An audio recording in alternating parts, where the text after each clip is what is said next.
In the meetings I've been having since the start of the new year with all the personal trainers that I've been working with, it's all been about refocusing. And what I want to do in this video is give you 3 things to think about as we start the new year. Now, these 3 things to think about are actually 3 groups of people. And if we actually separate these people into groups, it helps us kind of streamline our thought process as to how we're going to approach these people and how we're going to use these 3 groups to enhance our business in these early parts of 2020. The first group of people is actually your existing clients.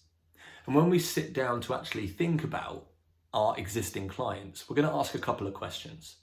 The first one is, who is not yet restarted, has not yet restarted their sessions with you so far this year?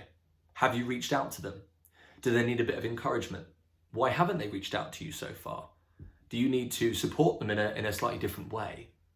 But just because they haven't got in touch with you, or just because they didn't respond to your first email or text, it doesn't mean that they don't need a little bit more encouragement.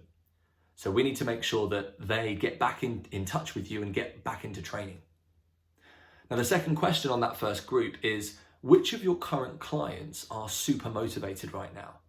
Who are back in and who are actually really enjoying their training and they're doing everything and they're on that new year drive?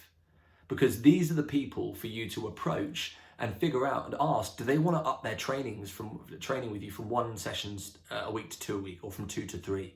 And asking them if temporarily at least they want to go and train with you a bit more often because you've got some more slots, sometimes is the only thing you need to do to up your numbers and up your income. That's the first group.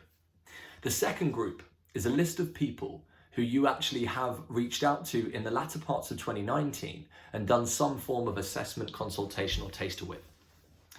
Now, just because people tell you no the first time that you sit down with them, it doesn't mean that they don't ever want to train with you. If you did any form of an entry-level session with someone in either October, November, or December, sometimes it's not the best time of year for people. It can be busy with work, obviously with Christmas coming up, people are not in the best frame of mind, but again, you don't need me to tell you that in January, it's a much better time to get people started. So reaching back to those people, not believing that just because they said no, not now, or some form of no or rejection meant that they don't ever want to work with you. Reach back out to those people and let them know that you're still keen to work with them.